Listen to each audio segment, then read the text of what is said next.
الصلاة والسلام علیکہ یا رسول اللہ وعلی آلکہ و اصحابکہ یا حبیب اللہ۔ الحمدللہ رب العالمین والعاقبۃ للمتقین والصلاة والسلام علی سید الانبیاء والمرسلین، اما بعد، اعوذ باللہ من الشیطان الرجیم، بسم اللہ الرحمن الرحیم۔ یا ایہا الذین آمنوا اتقوا اللہ وَذَرُوا مَا بَقِیَ مِنَ الرِّبَا إِن كُنتُم مُّؤْمِنِینَ فَإِن لَّمْ تَفْعَلُوا فَأْذَنُوا بِحَرْبٍ مِّنَ اللَّهِ وَرَسُولِهِ۔ صدق اللہ العظیم وصدق رسولہ النبی الکریم۔ اللہم صلی علی سیدنا و مولانا محمد معدن الجود والکرم وآلہ وصحبہ وبارک وسلم۔ الصلاۃ والسلام علیک یا سیدی یا رسول اللہ وعلی آلکہ و اصحابکہ یا سیدی یا حبیب اللہ۔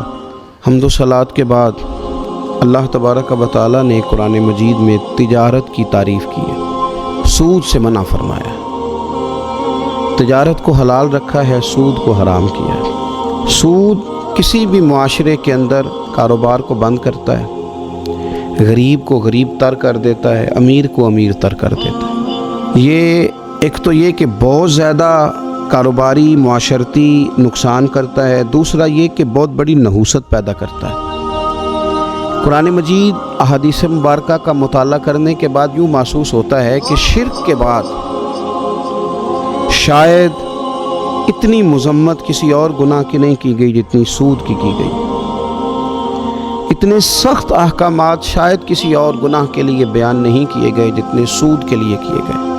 اللہ تبارک و تعالیٰ نے قرآن پاک میں فرمایا، یا ایھا الذین آمنوا اتقوا اللہ وذروا ما بقی من الربا، اے ایمان والو اللہ سے ڈرو، وذروا ما بقی من الربا، اور جو پیچھے رہ گیا ہے سود وہ چھوڑ دو، سود کو چھوڑ دو۔ ما بقی من الربا کا معنی سود کو ترک کر دو، جو باقی رہ گیا ہے، پیچھے جو کچھ ہو گیا ہے اس کو تم چھوڑ دو۔ ان کنتم مومنین، اگر تم مومن ہو، فَإِن لَّمْ تَفْعَلُوا، اور اگر تم ایسا نہ کرو، فَأْذَنُوا بِحَرْبٍ مِّنَ اللَّهِ وَرَسُولِهِ، تو پھر اللہ اور اس کے رسول سے جنگ کرنے کا یقین کر لو۔ اگر تم سود نہیں چھوڑتے پھر تمہاری لڑائی ہوگی اللہ رسول کے ساتھ۔ کتنا سخت حکم ہے! کیا کوئی رب رسول سے لڑائی کر سکتا ہے؟ اتنی طاقت کو شخص اپنے اندر پاتا ہے کہ اللہ رسول سے لڑائی کرے؟ اتنا سخت حکم بیان کیا گیا سود کو لے کر، اور میرے نبی پاک صلی اللہ تعالیٰ علیہ وسلم نے جب سود کی بات ارشاد فرمائی تو نبی پاک صلی اللہ تعالیٰ علیہ وسلم ارشاد فرمانے لگے، سود میں 73 قسم کا وبال ہے، 73 قسم کا گناہ ہے سود کے اندر، اور سب سے کم درجے کا گناہ ماں کے ساتھ زنا کرنا ہے۔ اتنا زیادہ حضور صلی اللہ علیہ وسلم نے اسے ناپسند کیا، اتنا تعفن والا کام قرار دیا۔ سود ہے کیا؟ سود ہے جنس کا جنس کے ساتھ تبادلہ کرنا، یعنی کسی بندے نے کسی کو 100 روپیہ دیا اور پھر 110 کا مطالبہ کیا، کسی نے کسی کو 40 کلو چاول دیے اور 41 کلو کا مطالبہ کیا، کسی نے کسی کو 1 بوری گندم کی دی اور 1.5 بوری گندم کا مطالبہ کیا۔ یہ سود ہے۔ کوئی ایک چیز دے کے اسی جنس کی چیز کو زیادہ وصول کرنا، یہ سود ہے، لیکن کوئی ایک جنس دے کے اس سے جنس کا تبدیل کرنا، یہ تو کاروبار ہے۔ لوگ پیسے دیتے ہیں تو فلاں چیز خریدتے ہیں، یہ تجارت ہے، لیکن ایک ہی جنس پر اس جنس کو بڑھا کے لینا، یہ سود ہے۔ اسلام نے سخت ناپسند کیا۔ اہل عرب کے اندر یہ کام بڑی تیزی کے ساتھ ہوتا تھا۔ پھر کیا ہوتا ہے کہ امیر لوگ کاروبار کیوں لگائیں گے، کارخانہ کیوں لگائیں گے؟ وہ تو آرام سے پیسہ ان کی جیب میں ہے، وہ غریبوں کو دیں گے اور پیسے سے پیسہ وصول کریں گے۔ سود کی وجہ سے کاروبار ختم ہو جائیں گے اگر سود کو عام کر دیا جائے گا۔ اس سے امیر آدمی پھر امیر تر ہوگا، غریب غریب تر ہو جائے گا۔ جب سود ختم کیا جائے گا، کاروبار کو اہمیت دی جائے گی، تو پھر یہ ہوگا کہ کارخانہ لگے گا، تجارت بنے گی، لوگوں کو روزگار ملے گا، اور نئی سے نئی چیزیں سوسائٹی میں تیار ہوں گی، کارخانے لگائے جائیں گے، بڑی اعلیٰ قسم کی چیزیں لوگ اس کو تیار کر کے مارکیٹ کے اندر لے جائیں گے، ایک شہر دوسرے شہر کو، ایک ملک دوسرے ملک کو وہ چیزیں فروخت کرے گا، تجارت بڑھے گی، فروغ ہوگا، معیشت کے اندر بہت اچھے اثرات مرتب ہوں گے۔ سود کو سخت ناپسند کر دیا گیا۔ سود سے بچنے کا حکم دیا گیا، بلکہ نبی پاک صلی اللہ علیہ وسلم نے تو یہاں تک فرمایا ایک حلال ہے، ایک حرام ہے، ایک میں شبہ ہے۔ اے میرے غلاموں، تم نے شک اور شبے والی چیز سے بھی اپنے آپ کو بچا کے رکھنا، اس سے بھی تم نے بچنا ہے۔ سود سے سخت ناپسندیدگی میرے نبی پاک صلی اللہ تعالیٰ علیہ وسلم نے بیان فرمائی، اور حضور علیہ الصلوۃ والسلام نے ارشاد فرمایا کہ سود لینے والا، سود دینے والا، سودی معاملہ کرنے والا، لین دین کرنے والا، اس میں کسی قسم کی شراکت داری کرنے والا، اس معاملے میں کسی بھی قسم کا دخل دینے والا، یہ سب وہ لوگ ہیں جن پر اللہ لعنت فرماتا ہے، یہ ملعون لوگ ہیں۔ آپ یاد رکھیں، جس گھر میں سود آتا ہے تباہی آتی ہے، جس فیکٹری میں سود آتا ہے وہاں تباہی آتی ہے، جس کاروبار میں سود آتا ہے وہاں تباہی آتی ہے۔ لوگ کہتے ہیں یار اتنا پیسہ ہے، پتہ نہیں چلتا کہاں گیا ہے، اتنا سارا روپے ہے لیکن اس میں برکت ہی نہیں ہے۔ بھائی برکت کیسے آئے گی؟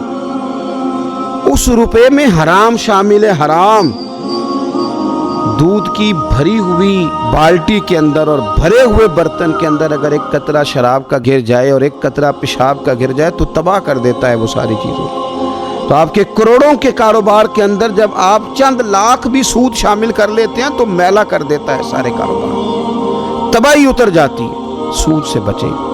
حضور صلی اللہ علیہ وسلم نے فرمایا تھا آخری زمانے کے اندر جو لوگ سود نہیں لیں گے انہیں سود کا گرد ضرور پہنچے گا، انہیں غبار ضرور سود کی پہنچے گی اگر وہ سود نہیں لیں گے تو۔ اتنا عام کر دیا جائے گا۔ آج پوری کے پورے ملک کھڑے ہیں سود پر، پوری کی پوری سوسائٹی کو ترتیب دیا جا رہا ہے۔ معاذ اللہ، اپنے آپ کو بچائیں، انفرادی طور پر بھی بچائیں، اجتماعی طور پر بھی بچائیں۔ یہ بڑا خطرناک گناہ ہے، یہ تباہ کر کے رکھ دے گا، اس قدر زیادہ تباہی کے دھانے پہ لا کے کھڑا کر دے گا۔ میں نے کہا کہ رب فرماتا ہے فَاذَنُوا بِحَرْبٍ مِّنَ اللَّهِ وَرَسُولِهِ، اگر سود نہیں چھوڑنا تو اللہ رسول سے لڑائی کا یقین کر لو۔ اللہ رسول کی تو خالی نظر ہی پھر جائے تو ہم تباہ ہو جائیں گے، اور ہماری یہ جرت کہ ہم جنگ کر سکیں، لڑائی کر سکیں، اتنی بڑی بات، اپنے آپ کو بچایا جائے۔ سود کا معاملہ یہ ہے کہ ذرا اگر آپ نے کسی کو کچھ دیا تو اس پر آپ کوئی نفع وصول نہیں کریں گے، بلکہ ہمارے بزرگوں کا طریقہ تو یہ تھا کہ حضرت سیدنا عمر فاروق رضی اللہ تعالیٰ عنہ نے حضرت ابی بن کعب رضی اللہ تعالیٰ عنہ کو 10,000 درہم بطور قرض دیے ہوئے تھے۔ حضرت ابی بن کعب رضی اللہ تعالیٰ عنہ نے انہیں کچھ پھل بطور تحفہ کے بھیجے، تو حضرت عمر نے وہ پھل واپس کر دیے۔ فرمایا چونکہ میں نے اس سے 10,000 درہم لینے، ایسا نہ ہو کہ کوئی بات دوسری ذہن میں آئے، حالانکہ تحفوں کا تبادلہ تو روٹین میں ہوتا تھا۔ تو صحابہ نے ہمیں یہ تعلیم دی کہ اگر تم نے کسی شخص سے قرض لینا ہے تو اس کا تحفہ بھی قبول نہ کرو، کہیں ایسا نہ ہو کہ وہ بھی اسی زمرے میں آ جائے۔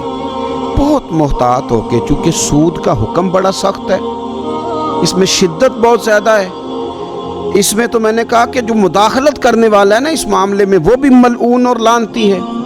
لہٰذا اس قدر زیادہ احتیاط کی جائے، اس قدر زیادہ محتاط رہا جائے۔ امام اعظم ابو حنیفہ رحمۃ اللہ علیہ قبرستان تشریف لے گئے جنازہ پڑھنے کے لیے، تو گرمی بڑی سخت تھی، قبر کے تیار ہونے میں کچھ دیر تھی، جنازے میں کچھ وقت تھا، تو ایک مکان تھا، اس مکان کا سایہ تھا، تو اس بہت سارے لوگ جا کے اس سائے میں کھڑے ہو گئے۔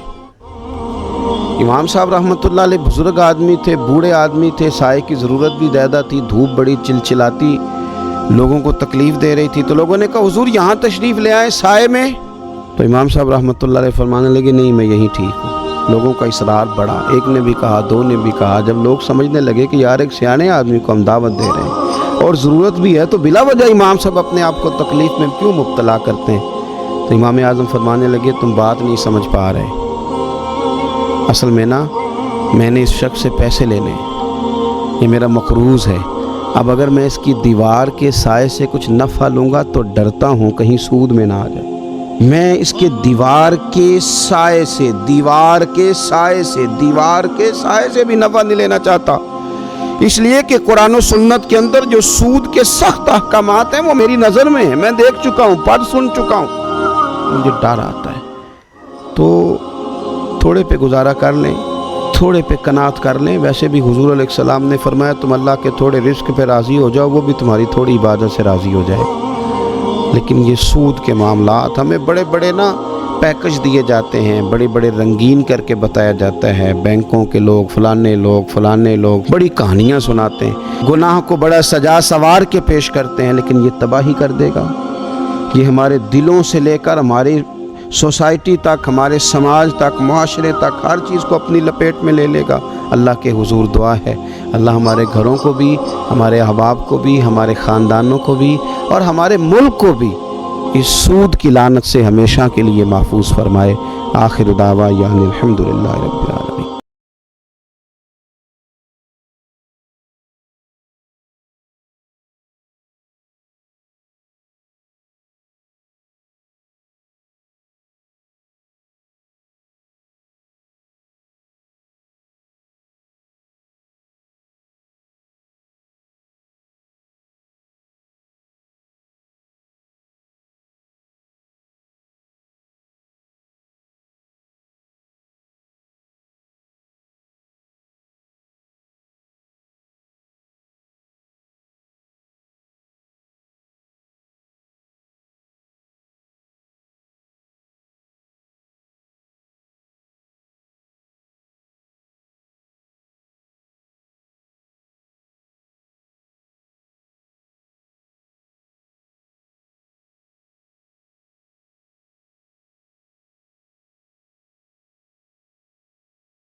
دوستو ویڈیو اچھی لگے چینل کو سبسکرائب، لائک، کومنٹ اور شیئر کرنا نہ بھولیے گا۔ جزاک اللہ۔